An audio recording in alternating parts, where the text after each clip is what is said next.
नमस्कार। आज हम बात करेंगे ब्रह्मांड की सबसे बड़ी, सबसे पुरानी कहानी की, हमारी अपनी कहानी की, बिग बैंग। देखिए, ये सिर्फ कोई साइंटिफिक थियरी नहीं है, ये वो कहानी है जहां से सब कुछ, हम सब शुरू हुए।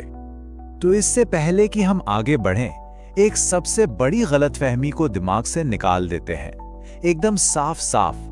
बिग बैंग स्पेस में हुआ कोई धमाका नहीं था। नहीं, ये खुद स्पेस का यानी अंतरिक्ष का फैलाव था। तो आज हम क्या क्या देखने वाले हैं? हम समझेंगे कि ये धमाका नहीं तो फिर क्या था। फिर हम एक जासूस की तरह इसके सबूतों को खंगालेंगे।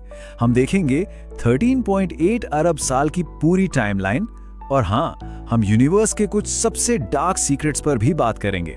इसका अंत कैसे हो सकता है और इस पूरी कहानी में हमारी जगह क्या है। चलिए शुरू करते हैं। तो चलिए सबसे पहले सवाल पर आते हैं। अगर ये कोई धमाका नहीं था तो आखिर ये था क्या?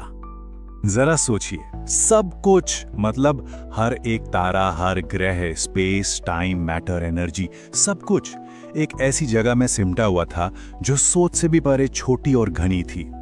वैज्ञानिक इसे एक नाम देते हैं, सिंगुलैरिटी। और फिर जूम, एक घटना हुई जिसे कहते हैं कॉस्मिक इन्फ्लेशन। मतलब यूनिवर्स ने इतनी तेजी से विस्तार किया, इतनी जबरदस्त तेजी से कि एक पलक झपकने से भी कम वक्त में वो एक एटम से भी छोटा होकर विशालकाय हो गया। और ये बात समझना बहुत जरूरी है, गैलेक्सीज खाली स्पेस में उड़ नहीं रही थीं। नहीं, वो तो स्पेस के साथ ही खिंच रही थीं। जैसे आप एक गुब्बारे को फुलाते हैं और उस पर बने डॉट्स एक दूसरे से दूर जाने लगते हैं। स्पेस खुद फैल रहा था और गैलेक्सीज को अपने साथ ले जा रहा था। अच्छा, तो सवाल ये उठता है कि साइंटिस्ट्स इतने यकीन से ये सब कैसे कह सकते हैं? क्या ये सिर्फ एक अंदाजा है? बिल्कुल नहीं। ये एक कॉस्मिक जासूसी कहानी की तरह है, जहां सारे सबूत एक ही नतीजे पर पहुंचते हैं। और हमारे पास 4 बड़े सबूत हैं।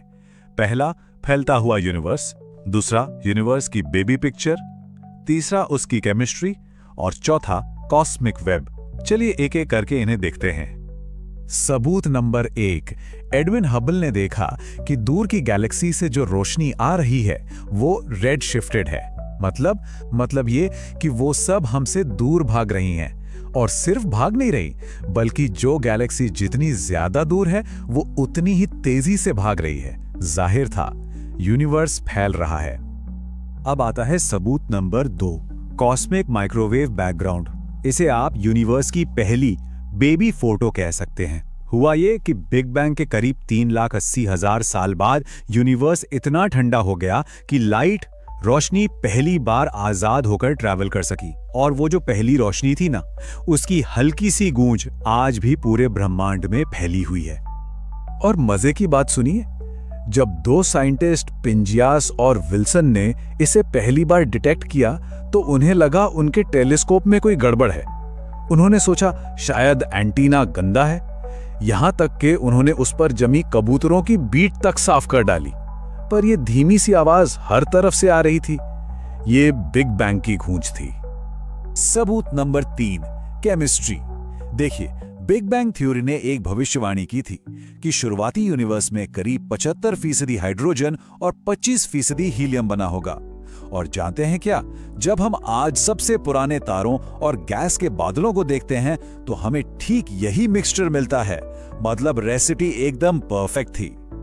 तो अब जब सबूत हमारे पास हैं, चलिए इस 13.8 अरब साल लंबे सफर को थोड़ा तेजी से देखते हैं, एक छोटे से पॉइंट से लेकर हम तक।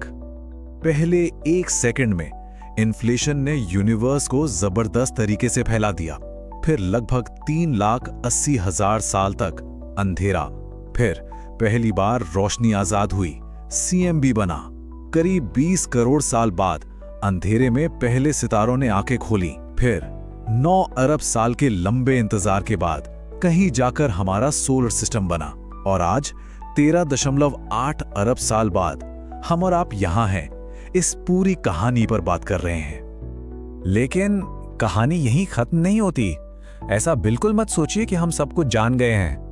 असलियत तो ये है कि हम यूनिवर्स के ज्यादातर हिस्से के बारे में कुछ भी नहीं जानते।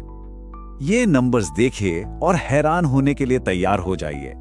लगभग 70% यूनिवर्स एक अजीब सी चीज है जिसे हम डार्क एनर्जी कहते हैं। ये स्पेस को और तेजी से फैला रही है। करीब 27% है डार्क मैटर, एक ऐसा अनदेखा पदार्थ जो गैलेक्सीज को एक साथ बांधे हुए है। और वो सब कुछ जो हमें दिखता है, तारे, ग्रह, हम सब, वो सिर्फ 5% है। सिर्फ 5%, बस इतना ही है जिसे हम जानते हैं, जिसे हम देख सकते हैं। बाकी 95% एक गहरा रहस्य है। और यहीं से वो सबसे बड़े सवाल उठते हैं, है ना? आखिर बिग बैंग हुआ ही क्यों? और क्या उससे पहले भी कुछ था? इन सवालों के जवाब आज भी साइंस के लिए सबसे बड़ी पहेली हैं। तो हमने शुरुआत की बात की, अब जरा भविष्य में झांकते हैं। अगर यूनिवर्स की एक शुरुआत थी, तो क्या इसका कोई अंत भी होगा? फिलहाल 3 थ्योरीज हैं। पहली है बिग फ्रीज, जिसमें सब कुछ फैलता जाएगा, ठंडा होता जाएगा और आखिर में सिर्फ अंधेरा बचेगा। दूसरी है बिग रिप, जिसमें डार्क एनर्जी इतनी ताकतवर हो जाएगी कि वो गैलेक्सीज, तारों और यहां तक कि एटम्स को भी चीर कर रख देगी। और तीसरी है बिग क्रंच, जिसमें यूनिवर्स वापस एक पॉइंट में सिमट जाएगा और कौन जाने, शायद एक नए बिग बैंग के लिए फिर से तैयार हो जाएगा। तो इस पूरी विशाल अरबों साल की कहानी में हमारी क्या जगह है? हम कहां फिट होते हैं? ये लाइन आपको हैरान कर देगी। हम सब असल में तारों की धूल से बने हैं। हमारे शरीर का हर एक एटम कभी ना कभी किसी तारे के अंदर बना था, जो अरबों साल पहले जिया और खत्म हो गया। हम इस कहानी से अलग नहीं हैं, हम खुद ये कहानी है। तो इसका मतलब क्या है?